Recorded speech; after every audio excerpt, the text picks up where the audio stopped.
حسن بن صبا 1050 عیسوی میں ایران میں پیدا ہوا۔ وہ طوس کا رہنے والا تھا اور یمن کے حمیری خاندان سے تعلق رکھتا تھا۔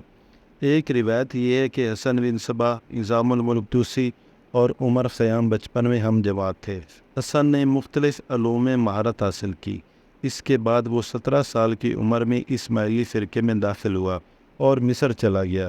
یہاں مصر کا فاطمی حاکم مستنصر باللہ اس کی فہم و فراست سے خاصا متاثر ہوا اور اسے اپنے خاص مبلغ کی حیثیت سے مشرقی ممالک میں اسماعیلی عقائد کی تبلیغ کے لیے بھیجا۔ 1090 عیسوی میں حسن بن صبا نے الموت کے قلعے پر قبضہ کر کے اسے اپنا ہیڈ کوارٹر بنایا۔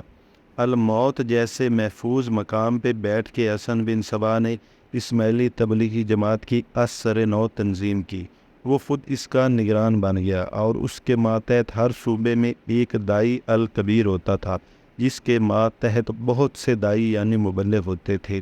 تمام دائیوں کو ترقی دے کر رفیق کا درجہ دیا جاتا تھا اور پھر رفیقوں میں سے الدائی الکبیر مقرر کیے جاتے تھے۔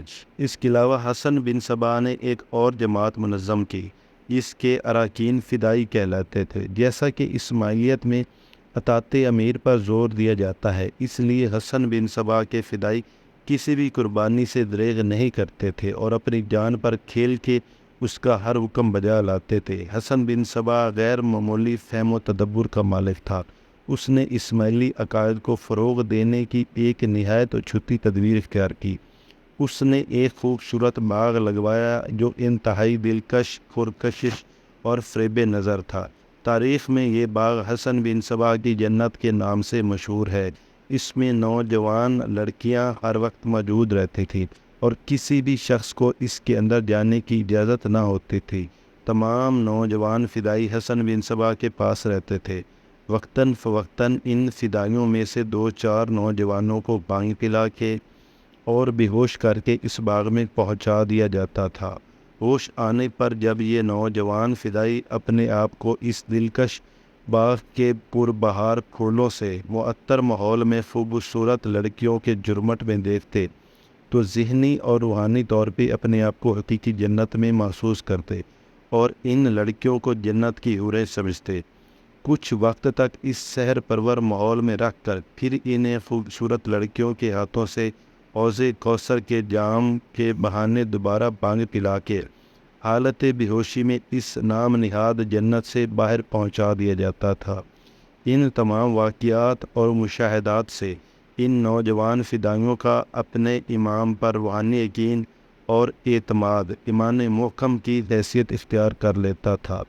حسن بن صبا جب کسی کو قتل کروانا چاہتا تھا تو ان فدائیوں میں سے کسی کو اس کا حکم دے دیتا اور اس کے صلے میں اس فدائی کو دوبارہ بہشت کی سیر کروانے کا وعدہ کیا جاتا تھا اور یہ یقین دلایا جاتا تھا کہ اگر وہ اس مہم میں مارا بھی گیا تو بھی آخرت میں اس کے لیے ہمیشہ کے لیے جنت ہوگی۔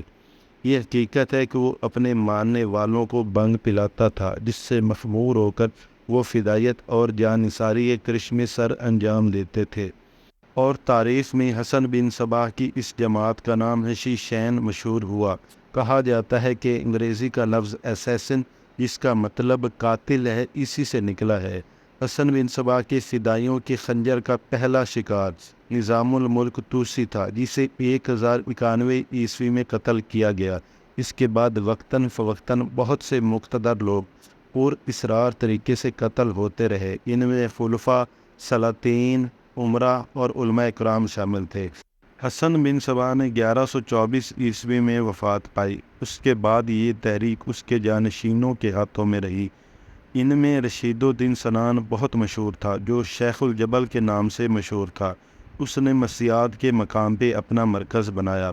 الموت کا قلعہ نہایت مستحکم تھا، دشوار گزار پہاڑیوں میں واقع ہونے کی وجہ سے ناقابل تسخیر تھا۔ یہاں اسماعیلی حکومت تقریباً 170 سال قائم رہی اور 686 ہجری میں علاقوں خاں کے ہاتھوں ختم ہوئی۔